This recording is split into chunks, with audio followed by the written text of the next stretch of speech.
Hey everybody, I'm John here. This is Strategic Investing, and today we are of course going over Xtract One's earnings report that was just released, and overall this was another solid quarter for Xtract One Technologies. Very impressive bookings growth, continuing to manage those expenses extremely well, and it looks like they only expect things to accelerate from here. So let's jump right into these numbers. Look at exactly how well they did, what are the positives, what are the negatives, and most importantly, where we think the company and the stock will be going in the coming quarters. So first of all, let's look at the main numbers here that I think are important, and those numbers are the platform revenue and platform backlog, as well as the signed agreements pending. And I've explained before why I don't really focus on the Xtract segment, but because it's very likely we're seeing a lot of new investors in the stock, I'll take a quick second to explain exactly why. So basically, Xtract One up until recently was formerly called Xtract One Technologies. Several years ago, they acquired a company called Xtract AI. And Xtract AI is a software solution company that was mainly acquired to improve the artificial intelligence that basically ran the weapons detection systems that Xtract One had developed. Now, in their financials, Xtract One refers to the main business segment, which develops and sells their AI-driven weapons detection system. This is the business that was Xtract One Technologies. They refer to that as the platform, and they refer to any revenue or backlog that the Xtract AI segment brings in as Xtract. Now, because the company has changed their name from Xtract One Technologies to now Xtract One Technologies, this does make these categories a little bit confusing, and hopefully they'll change the name, the wording on these categories to clear that up in the coming quarters. But that said, their main business and main focus right now is the platform segment, and so that is what I mainly focus on in my analysis. That's mainly what I care about. Any extra revenue from the Xtract segment that brings in is really just icing on the cake for me. So with that out of the way, let's do some analysis here. So first of all, platform revenue came in at just over 800,000, continuing to grow quarter over quarter. Now, this is definitely slower growth than what we've seen in the last couple of quarters, but it seems like that's only because they weren't able to convert as much of that signed agreements pending into backlog and revenue as they had in the previous quarters. And while that's not necessarily a good thing, I do think they more than made up for that with the growth that we're seeing in the signed agreements pending. I mean, this is very impressive. 7.9 million in signed agreements pending. If you look at that from an overall bookings perspective, or in other words, what was the dollar value of the contracts that they signed in the quarter, that's about $5.5 million just in this quarter that they've added in signed agreements. Now, obviously, Karen did say that these agreements in the signed agreements pending category are not fully finalized. But it looks like most, if not all of these, are really just waiting on installation, so it's still very impressive, and most likely over the coming months, we will see this money flow into the backlog and then into actual revenue.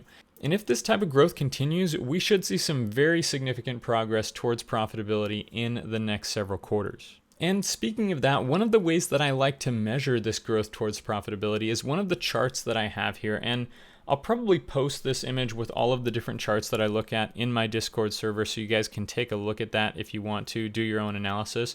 But this chart here is the platform revenue generated per dollar of expenses. And one note that I do want to make on this, because I did actually misspeak when I was explaining this in my previous video, the number that I'm using for expenses here is cash expenses plus share-based compensation. So what I'm excluding here really is just the non-cash expenses like depreciation, amortization, inventory write-downs, things like that, that really aren't or have nothing to do with a cash expense.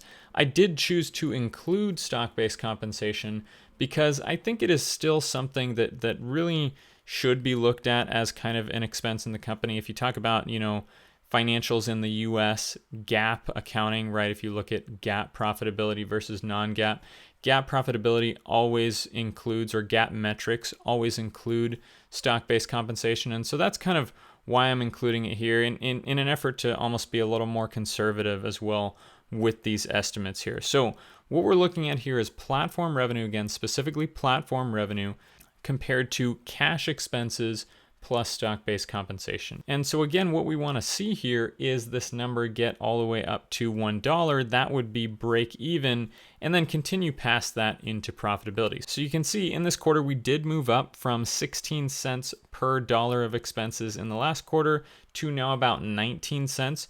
Not a huge amount of growth. Part of that is because, again, as I said, they weren't able to pull as much of that money in the revenue segment as they were in the previous quarters.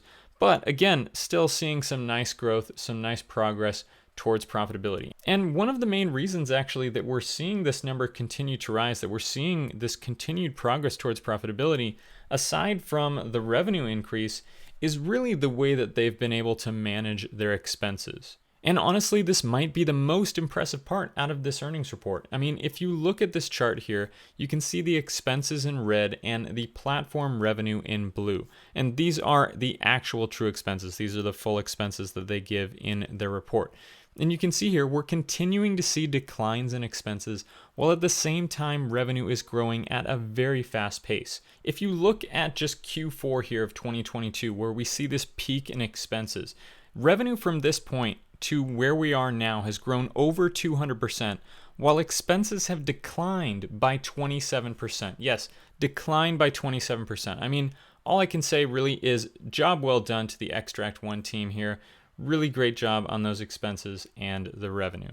And I do just want to touch on a few other things from the earnings call that I thought were very important. First, it really seems that they're getting to the point where their existing customer base is starting to become a big catalyst for them. Peter talked about how OIG is presenting to other government agencies and departments, as well as one of their customers doing demos for other companies in their industry.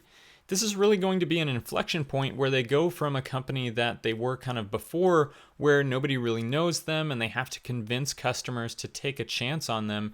And now they're getting to the point where their existing customers are starting to become a great marketing tool for them and really helping them build a great brand. And the next thing was that I think Peter did a really great job of explaining the marketing strategy on this call in response to one of the questions. And I thought the strategy that he laid out was very well put together. And one thing that I do want to say on this note, because we still get a lot of people talking about how they're too narrow focused on stadiums and entertainment when there are so many other markets they could be going into. I think Peter has explained this well, but I just want to make one extra point here, because one of the things that they mention in the MD&A kind of stuck out to me, and I don't think I've really talked about this before, and that is these contracts here. So I've heard a lot of investors, when they're talking about this, they're talking about how school districts and state and federal governments is really where the big money is, and that's where we should be focusing our efforts. Well, take a look at these contracts here and how they word this announcement. Secured a contract with Oakview Group and the city of Memphis to protect the Simmons Bank Liberty Stadium in Memphis. Secured a contract with the city of Bangor, if I'm pronouncing that correctly.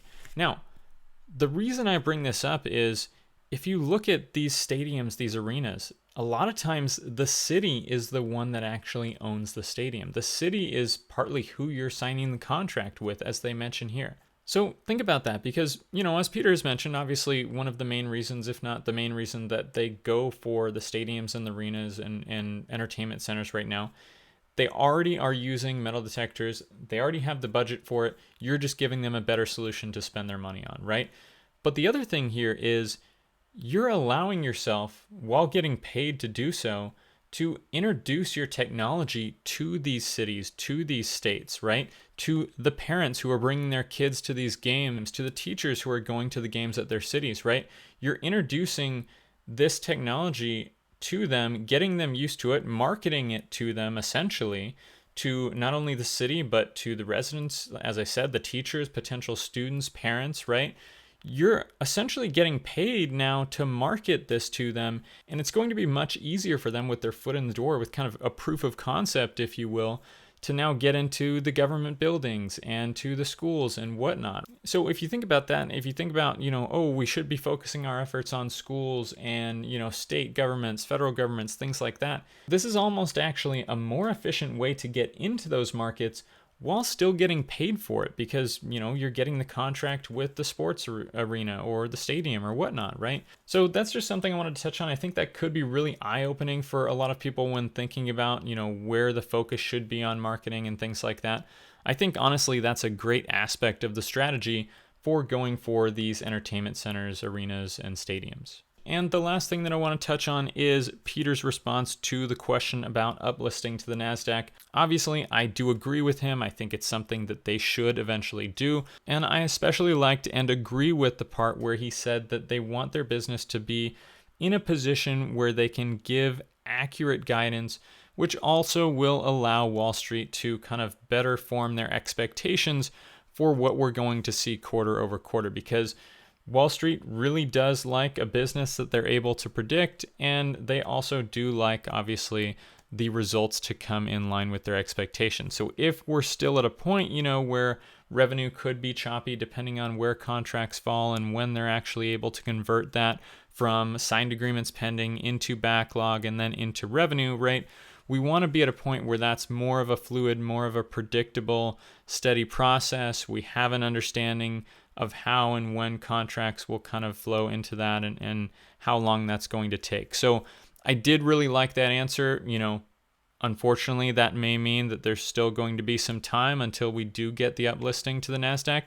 But I do think that it is important, and it's going to be overall better for investors to do this the right way, to do this the way that Peter is talking about. And so I did really like that answer. And that's really kind of mainly what I wanted to talk about with these earnings. Like I said, really overall solid earnings, amazing growth in those signed agreements pending in the overall bookings. Again, really impressed, obviously, with the way that they're able to manage their expenses. And I think this is continuing to set the company up for really great growth in the future. Obviously, who knows where the stock is going to go tomorrow, or probably this morning by the time I'm uploading this video. I will say if it does drop by a decent chunk, which oftentimes it does after reporting earnings, I'll probably pick up some shares because I was really impressed by these earnings. I think the company is going to continue to do well, and I think we're going to be rewarded for that in the future as shareholders. So anyway, let me know what you guys thought about these earnings in the comments below. If you have any questions, definitely put those there as well. Other than that, I will see you guys next time, and have a great day.